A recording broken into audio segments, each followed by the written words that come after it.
بادشاہ یہ تخت و تاج کیا ہوتے ہیں، اس کی کوئی قیمت نہیں ہے۔ تو بادشاہ ہنس کے کہنے لگا اس فقیر کو باہر نکالو، اسے کیا پتا ہے کہ تخت و تاج کیا ہوتے ہیں، اس کی لذت کیا ہوتی ہے۔ جب خدام کھڑے ہوتے ہیں، استقبال کر رہے ہوتے ہیں، جب تخت پہ بیٹھے اور ساری رعایا نیچے بیٹھی ہوتی ہے، اس نے کہا نکالو فقیر کو، اس کو کیا پتا۔ بادشاہ ایک دن شکار کرنے گیا تو وہاں اس کا گھوڑا جو ہے وہ سرکش ہو گیا اور ایسی جگہ پہ لے گیا کہ جہاں نہ پانی تھا اور نہ کوئی اور چیز۔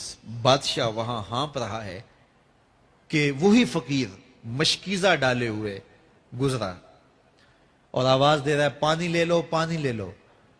بادشاہ کی تو موت واقع ہونے والی تھی، آخری ہچکیاں تھی، تو اس نے آواز دی پانی۔ تو اس فقیر نے کہا کہ ہاں تمہارے پاس ہے کوئی قیمت پانی دینے کی؟ اس نے کہا میں بادشاہ ہوں اس ملک کا۔ اس نے کہا ہوتے ہوگے، مجھے غرض نہیں ہے، میں تو بیچتا ہوں پانی۔ اس نے کہا بابا میں بادشاہ ہوں، جو مانگو گے میں دوں گا، مجھے پانی دو، میں مر رہا ہوں۔ اس فقیر نے کہا آدھی حکومت لگے گی۔ اس نے کہا آدھی لے لینا، مجھے پانی تو دو، کیونکہ مر گیا تو ساری جائے گی۔ اس نے پانی کا گھونٹ دیا، پیاس کی شدت تھی، جب پانی کا کٹورا اس نے منہ سے لگایا تو پانی حلق میں اٹک گیا۔ اب پھر دوبارہ مصیبت بن گئی۔ تو اس فقیر نے کہا کہ میں حکیم بھی ہوں، اگر کہو تو تمہارا علاج کر دوں۔ اس نے کہا ضرور کرو، لیکن اس نے کہا میں یوں ہی نہیں کروں گا، آدھی باقی حکومت بھی لگے گی، وہ بھی لکھ دو۔ اس نے چمڑے کے اوپر لکھوا لیا، ساری حکومت لکھوا لی، اور اس نے اس کا علاج کیا فوری۔ جو اس کے پاس ٹوٹکا ٹونا تھا تو اس کا پانی حلق سے نیچے اتر گیا۔ بادشاہ گھوڑے پہ بیٹھا واپس آیا، وقت گزر گیا، عرصہ بیت گیا۔ بادشاہ پھر تخت پہ بیٹھا تھا، وہی فقیر بھیس بدل کے دوبارہ آ گیا۔ پھر اس نے نصیحت کی کہ آخرت کو یاد کرو، یہ دنیا کچھ نہیں ہے، 4 دن کی کہانی ہے۔ بادشاہ نے کہا تو میرا خیال ہے پہلے بھی کبھی آیا تھا، تو نہیں سمجھتا تخت و تاج کی لذت کیا ہے۔ اس نے کہا اس کی کوئی قدر و قیمت نہیں ہے، چھوڑ اسے، آخرت سب کچھ ہے۔ تو اس نے کہا نکالو اس فقیر بابے کو، یہ اس دن بھی آیا تھا تو آج پھر آ گیا ہے، اپنی راہ لے بابا۔ اس فقیر نے اپنے تھیلے سے وہ چمڑے کی دستاویز نکالی جس کے اوپر اس نے ساری حکومت لکھ کے دی تھی۔ اس نے کہا بادشاہ یہ ہے تیری حکومت کی قیمت، صرف 2 گھونٹ پانی، جس پر تو نازاں ہے، جس پر تجھے فخر ہے، تو قبل اس سے سورج مغرب سے طلوع ہو جائے، توبہ کا دروازہ بند ہو جائے، سانسیں اٹک کے حلق تک آ جائیں، اور ہماری زندگی کا دفتر سمیٹ دیا جائے، اور پھر پچھتائیں ہائے جو چند لمحے ضائع کیے، ہائے جو زندگی برباد کی، وہ کیوں برباد کی۔ کل کے پچھتاوے سے بہتر آج کا پچھتاوا، زندگی پلٹ ہوگا، وقت پر کافی ہے ایک قطرہ بھی آب خوش ہنگام کا، جل گیا جب کھیت برسا می تو پھر کس کام کا۔ آئیے میں اور آپ اپنی زندگی کو مالک کی چوکھٹ پہ، مالک کی دہلیز پہ لے جائیں، اس کے حضور سچی توبہ کریں، رجوع لائیں، اپنے گناہوں سے معافی مانگیں، وہ کریم ایک آنسو سے سارے گناہ معاف کر دے گا۔ اپنی آخرت کی تیاری کریں، کاروبار دنیا بھی کریں، لیکن اصل ہماری زندگی آخرت کی زندگی ہے۔ صحابہ کو خندق کھودتے دیکھا تو پیار آیا تو یہی کہا اللہم ان العیش عیش الآخرہ، اے اللہ زندگی تو آخرت کی زندگی ہے، فاغفر للانصار والمہاجرہ، میرے انصار کو بھی بخش دے، میرے مہاجروں کو بھی بخش دے۔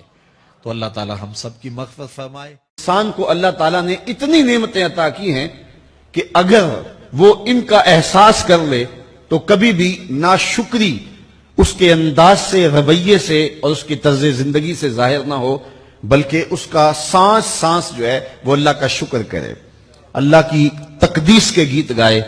لیکن یہ انسان ناشکرہ ہے۔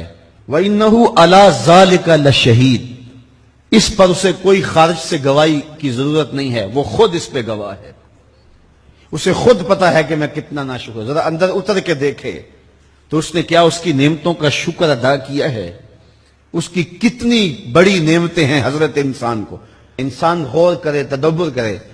میں کئی دفعہ یہ بات بتا چکا ہوں، میرا ایک ملنے والا ہے، پیر بھائی ہے، تو اس کو مسئلہ کیا ہے کہ یہ جو منہ میں لعاب آتا ہے اس کی مقدار کم ہے۔ تو بنیادی طور پہ وہ لیکچرار ہے، تو اس نے روز جو ہے وہ طلباء کو لیکچر دینا ہوتا ہے تو 15 منٹ نہیں بول پاتا کہ منہ خشک ہو جاتا ہے. اب ہم نے کبھی اس کو نعمت سمجھا؟ یہ جو منہ میں لعاب آتا ہے ہم کہتے ہیں کہ یہ ایک مصیبت ہے, تھوکتے رہتے ہیں, لیکن اگر اس کی مقدار کم ہو تو زندگی اوکھی ہو جائے. یہ نظام انہضام پہ بھی اثر انداز ہوتا ہے, اور پھر اس کی بینائی بھی کمزور ہو گئی, ایک آنکھ کی بینائی تو بالکل ختم ہو گئی. مرض کیا ہے, مسئلہ کیا ہے, کون سی نعمت کم مل رہی ہے؟ پانی نہیں مل رہا, مل رہا ہے. آکسیجن نہیں مل رہی ہے. گردش خون جاری ہے. کمی کیا ہوئی؟ کبھی سوچا بھی نہیں ہم نے. لعاب کی مقدار ضرورت سے کم ہے تو زندگی مشکل ہو گئی. انسان یہ لعاب جس کی اہمیت تیری نظر میں کوئی نہیں, یہ کم ہو تو پھر زندگی عذاب بن جائے. تو اللہ نے جو تجھے نعمتیں دی ہیں اگر وہ نہ ہوں تو پھر بتا زندگی کیسے گزرے. تو انسان کو اتنی نعمتیں دی ہیں اللہ نے, اتنا کچھ عطا کیا ہے. اوناسس نامی دنیا کا امیر ترین شخص تھا, اس کی آنکھوں کے پپوٹے کام کرنا چھوڑ گئے. یہ آٹومیٹک سسٹم رب نے لگایا ہوا ہے, ادھر سے تنکا اڑا, ادھر آنکھ بند ہو گئی. اب ڈاکٹر سلوشن ٹیپ لگا کے اس کی آنکھ کھولتا تھا اور جب سوتا تھا تو ٹیپ لگا کے بند کر دیتا تھا. کسی نے اس سے پوچھا کہ زندگی کی سب سے بڑی آرزو, کہا کاش اپنی آنکھیں اپنی مرضی سے کھول سکوں. کہا اس کے لیے کوئی قیمت پیسے دینے پڑے تو کتنے دے گا؟ کہا ساری دولت لگا دوں گا. کبھی ہمیں یہ احساس ہوا؟ بہت سارے لوگوں کو آج پتا چلا ہوگا یہ بھی ایک سسٹم ہے, ایسا ہے رب نے قدرتی لگایا ہوا ہے, اس پر کوئی بل ہی نہیں کبھی آیا.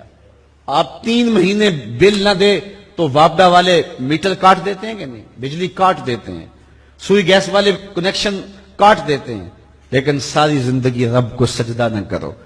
اس نے کبھی سورج کو نہیں کہا کہ اس نافرمان کے گھر تیری روشنی نہیں جانی چاہیے. اس نے کبھی چاند کو نہیں کہا کہ تیری چاندنی اس کے آنگن میں نہیں جانی چاہیے. جس طرح با یزید کے گھر میں سورج کی کرنیں جاتی ہیں, اس نافرمان کے گھر میں بھی ایسے ہی جاتی ہیں. تو انسان کو اللہ نے بڑا کچھ دیا, لیکن یہ اس کے باوجود ناسپاس ہے, ناشکر گزار ہے. تو کہا اس کے لیے کوئی اس کو خارج سے دلیل لینی چاہیے. انسان اگر اپنے پہ غور کرے تو انسان کے اندر ہی سب کچھ ہے. میں کہاں کھڑا ہوں مجھے پتا ہے, آپ کہاں کھڑے ہیں آپ کو پتا ہے. یہاں میں واز کر رہا ہوں, تلقین کر رہا ہوں, نصیحت کر رہا ہوں, آپ کی نظروں میں بہت اچھا ہوں گا. میں اچھا ہوں یا نہیں ہوں میں اچھی طرح جانتا ہوں. آپ میری نظروں میں بہت اچھے ہیں, آپ اچھے ہیں یا نہیں ہیں یہ آپ اپنے سے پوچھیں, آپ اچھی طرح جانتے ہیں. انسان اپنی حقیقت سے خود آگاہ ہے کہ وہ کس جگہ کھڑا ہے, وہ جانتا ہے. وَإِنَّهُ عَلَىٰ ذَلِكَ لَشَهِيدٌ. اسے خارج سے کوئی دلیل نہیں چاہیے. آج وقت ہے اپنا رب سے جوڑ لیں. اس کی رحمتوں کے دروازے کھلے ہوئے, اس کی کرم نوازیوں کا می برس رہا ہے. یہ موسم نور ہے نا, ایک نیکی کرو 70 نیکیوں کا ثواب ملتا. کرم نوازیوں کی برکھا برستی ہے. وہ ایک فقیر تھا, وہ بازار میں کھڑا رو رہا تھا. کسی نے رک کے پوچھا, کہا بابا کیوں رو رہے ہو, کیا ہوا ہے تمہیں؟ کسی نے مارا ہے, تنگ کیا ہے, بھوک کی شدت ہے, کیا ماجرا ہے؟ کہا نہ بابا یہ میرے مسئلے نہیں ہیں. کہا پھر کیوں کھڑے ہو؟ وہ مجذوب تھا. کہنے لگا میرا پروگرام بنا کہ بندوں کی اور رب کی صلح کروا دوں. تو کہا پھر کیا ہوا؟ کہا وہ تو مانتے ہیں یہ نہیں مانتے. وہ تو کہتا ہے لے آئے نے میری دہلیز پہ, ایک آنسو سے سارے گناہ معاف کر دوں, لیکن یہ میری سنتے ہی نہیں ہے. ایسا پیار ہو گیا دنیا سے, میری بات ہی نہیں سمجھتے. میں انہیں سمجھاتا ہوں, آگے سے مجھے پتھر مارتے ہیں. میں ان کی خیر کے لیے ان کو کہانی سنا رہا ہوں, میاں یہ دنیا عارضی ہے, لیکن یہ مجھے گھور گھور کے دیکھتے ہیں. مجھے ان کی عقل پہ رونا آ رہا ہے. وہ کہتا ہے لے آ میری چوکھٹ پہ, ابھی معاف کر دوں گا, ایک آنسو سے سارے گناہ دھو ڈالوں گا, سمندر کی جھاگ کے برابر بھی گناہ ہیں تو مٹا ڈالوں گا. لیکن یہ سمجھتے نہیں ہیں. خیر وہ چلا گیا. اگلے دن گیا تو قبرستان کے قریب سے گزرا تو وہ فقیر وہاں کھڑا رو رہا تھا. تو وہ پھر رو گیا. کہا بابا عجیب کہانی ہے تیری, بازاروں میں بھی روتا ہے اور قبرستانوں میں بھی روتا ہے, آج کیا مسئلہ ہے؟ کہا آج بھی میرا کل والا ہی مسئلہ ہے. کہا آج کیا مسئلہ ہے؟ کہا آج میں ادھر آیا تھا کہ ان کی اور رب کی صلح کروا دوں. تو کہا آج پھر کیا بنا؟ کہا آج یہ مانتے ہیں وہ نہیں مانتا. تو قبل اس سے کہ وہ وقت آئے کہ پھر وہ نہ مانے, آج لے ان کی پناہ, آج مدد مانگ ان سے, کل قیامت کو نہ مانیں گے اگر مان گیا. تو یہ تھوڑا وقت ہے زندگی کا, اس زندگی کو غنیمت سمجھے. آفاق کے ہر ہر گوشے میں قرآن سنا کر دم لینا، اب رکنا نہیں، اب تھمنا نہیں، فردوس میں جا کر دم لینا، آفاق کے ہر ہر گوشے میں قرآن سنا کر دم لینا، اب رکنا نہیں، اب تھمنا نہیں۔